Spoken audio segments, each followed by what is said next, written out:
Respecto a esta pregunta clave, existen ya muchas propuestas de medidas orientadas a apoyar la agricultura familiar.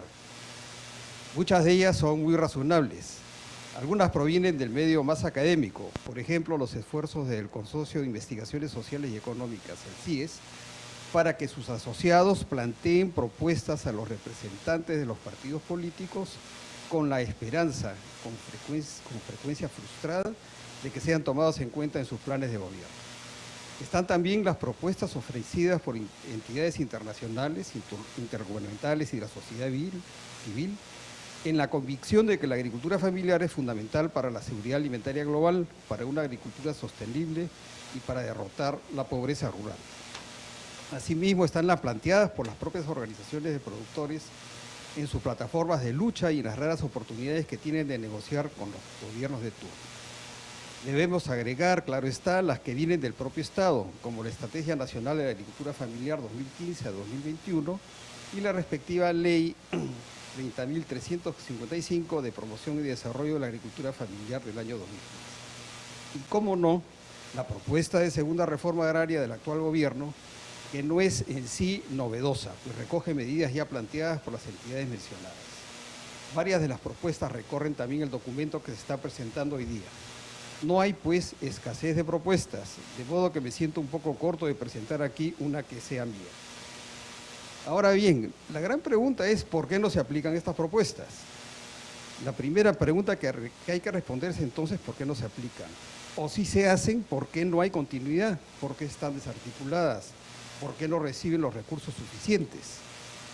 A lo largo del documento que se nos ha presentado hay varias explicaciones. En mi lectura, una de las principales es que hay un trío de actores que tienen un gran peso en la orientación de las políticas agrarias y alimentarias que dejan al margen la agricultura familiar. El Estado, la debilidad del Estado precisa el documento, y las organizaciones empresariales, principalmente orientadas a la exportación agrícola y exportación de pesca, así como la industria de alimentos. Al final de cuentas, son ellas las que reciben el mayor apoyo estatal, sea económico, normativo, institucional. El documento lo dice en otras palabras, cito, los gremios que representan sus intereses están presentes en espacios de decisión sobre política. No puede decirse lo mismo de la agricultura familiar. Y lamentablemente el colapso del sistema de partidos políticos hace casi inviable que sean los portadores ante el Estado de las medidas requeridas para que estas propuestas de apoyo a la agricultura familiar se concreten en la realidad. Este grupo de actores tienen además una narrativa sobre cuáles deben ser las prioridades de la política agraria, es decir, qué, cómo, cuánto, dónde y para qué cultivar en función de criterios definidos ad hoc de eficiencia, competitividad y rentabilidad.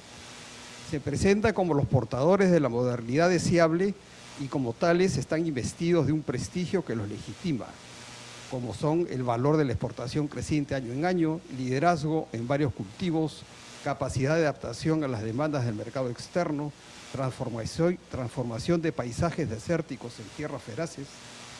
Frente este prestigio, frente a los tomadores de decisión, principalmente el Estado, y a la misma opinión pública, y en la misma opinión pública. No son tomadas, sin embargo, en absoluto consideraciones de orden social o ambiental. En contraste, la agricultura familiar aparece como una suerte de lastre de la que hay que hacerse cargo porque está ahí, o de potenciales proveedores de productos para la exportación, por ejemplo, a través de la agricultura de contrato. Esta conformación de influyentes actores no estaría completa sin recurrir al sistema alimentario global, del cual el Perú sería un subsistema. En efecto, entre un cuarto y un tercio de las tierras de la costa responden a las demandas del mercado internacional, el cual a su vez está fuertemente influenciado por oligopolios transnacionales. Los actores nacionales, aún los más grandes, no son pues los que tienen la última palabra. Pero esto ya es otra discusión. Con relación a la agricultura familiar, debemos decir que a pesar de todas sus limitaciones y de entornos poco amigables, ha estado a la altura de las circunstancias durante los 2 años de la pandemia. Ha logrado mantener la oferta de alimentos en condiciones muy difíciles y a pesar del reducido y esporádico apoyo gubernamental. Algo más hay que decir sobre este punto. En 27 años, entre 1993, año censal, y en el 2020 la población peruana creció aproximadamente en 10 millones de personas, un 45%. Y creció más incluso en términos porcentuales la población urbana. El mercado de alimentos se amplió significativamente y aún más si consideramos el aumento de los ingresos de una parte importante de la población.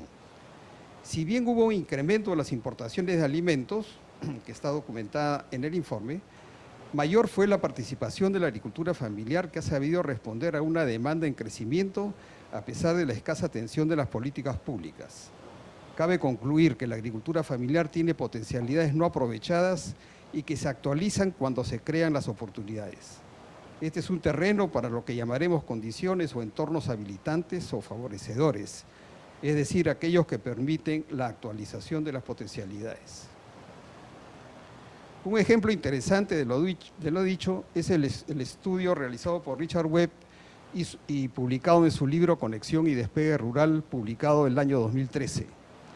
Partiendo de que hombre y geografía han confluido para producir el atraso rural, encuentra en su investigación que desde 1994 hubo un despegue económico en provincias que reunían condiciones de extrema pobreza y distanciamiento, y que el factor más destacado para ello fue el desarrollo de la conectividad rural, caminos y telecomunicaciones, que tuvo un importante impacto en la productividad, a través de la reducción de los costos de transacción también.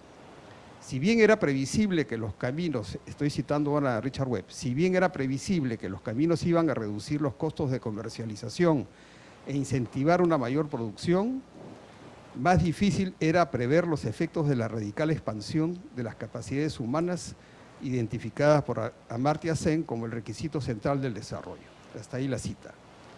Notemos que fue otro sector, el de transportes, que no el agrario, el que impulsó este cambio positivo. Otro ejemplo es de las intervenciones intersectoriales y las sinergias que producen.